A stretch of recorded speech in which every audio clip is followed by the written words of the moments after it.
Hi అండి. ఎండల్ని తట్టుకోలేక మనము చాలామంది కూలింగ్ వాటర్కి అలవాటు పడిపోయి ఉంటారు. పిల్లలైతే మరినండి ఫ్రిడ్జ్ ఓపెన్ చేస్తే చాలు ఇంకా తల పెట్టేసి ఇంకా అలానే ఉండిపోతూ ఉంటారు కదా. అయితే కూలింగ్ వాటర్ కంటే కూడా నార్మల్గా నేచురల్గా మనం వాటర్ని కూల్గా చేసుకోవచ్చు ఒకే ఒక మట్టి కుండతోటి. సో మన హెల్త్కి కూడా చాలా మంచిది.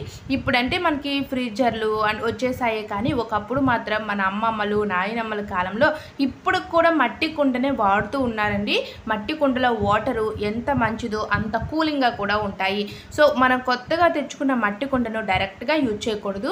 ఫస్ట్ ఇలా ఒక నైట్ అంతా కూడా అంటే ఒక 12 అవర్స్ 24 అవర్స్ అయినా సరే ఇలా వాటర్లో వేసేసి ఇలా నానబెట్టుకోవాలి. సో చూసారు కదా, మనకి అంటే ఆ కుండ చిన్న చిన్న బుడగల్లాగా వస్తున్నాయంటే ఆ వాటర్ మొత్తము కూడా కుండ అనేది పీల్చుకుంటుంది, అంటే గట్టి పడుతుంది అన్నమాట ఒక నైట్ ఉంచడం వల్ల. ఇలా ఒక నైట్ ఉంచిన తర్వాత నేను తీసి చూపిస్తున్నాను. నెక్స్ట్ క్లీనింగ్ అనేది చాలా ఇంపార్టెంట్. మనము క్లీనింగ్ అనగానే దీన్ని ఏంటి స్క్రబ్బర్లు లిక్విడ్స్ లాంటివి వాడకూడదు కుండకి. ఫస్ట్ ఒక కొత్త కుండ కాబట్టి ఒక 1 స్పూన్ వరకు కూడా సాల్ట్ని తీసుకోవాలి.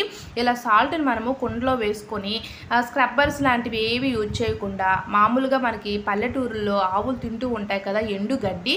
సో ఇలా ఎండుగడ్డిని కానీ కొబ్బరి పీచునైనా తీసుకోవచ్చు. ఇలా తీసుకొని మనము కుండని ఇలా క్లీన్ చేసుకోవాలి. ఇలా లోపల మొత్తము కూడా క్లీన్ చేయడం వల్ల ఏంటి అంటే కుండ కొనేటప్పుడు మనకి మట్టి కుండ కదండి, అంటే మట్టి ఏదైనా తగులుతుంది, చిన్న చిన్న కణికలు కానీ మట్టి లాంటివి ఏవైనా ఉంటాయనేసి. అలాంటప్పుడు ఇలా గడ్డితో క్లీన్ చేసుకుంటే అవి ఏవి కూడా ఉండవు, నీట్గా రిమూవ్ అయిపోతుంది. కుండ అనేది చాలా బాగుంటుంది. సో ఇలా మొత్తము క్లీన్ చేసుకున్న తర్వాత ఇప్పుడు వాటర్ తోటి నార్మల్గా క్లీన్ చేసుకుంటే సరిపోతుంది. మనకి కుండ అనేది రెడీ అయిపోయింది. కుండ యూజ్ చేసుకునే ముందు ఇప్పుడు కుండ అనగానే మనం వాటర్ వేసుకుంటాము. కొంతమంది అయితే వంటలు కూడా మట్టి కుండలో చేసుకుంటూ ఉంటారు. మనకంటే ఇప్పుడు చేసుకోము, కానీ మట్టి కుండల్లో వంటలు కూడా చాలా హెల్తీగా మంచిది. నెక్స్ట్ ఏంటంటే టేస్ట్ కూడా చాలా బాగుంటుంది. మీరు ఎప్పుడు ట్రై చేశారో లేదో కానీ. ఇలా మొత్తము కూడా క్లీన్ చేసుకున్న తరువాత ఇప్పుడు ఇంకొకసారి దీన్ని స్టవ్ పైన పెట్టేసి మనము అన్నం వాచ్గా వచ్చే గంజి కానీ లేదా రైస్ కడిగేటప్పుడు వచ్చే బియ్యం వాటర్ కానీ వేసుకొని బాయిల్ చేసుకోవాలి. ఒక ఉడుకు వచ్చేంత వరకు కూడా బాయిల్ చేసుకుంటే మనకి మట్టి కుండ అనేది ఇంకా రెడీ అయిపోయింది. వంటకైనా వాటర్ స్టోర్ చేసుకోవడానికైనా సరే మట్టి కుండ రెడీ అయిపోయింది. సో ఇలా అన్నమాట.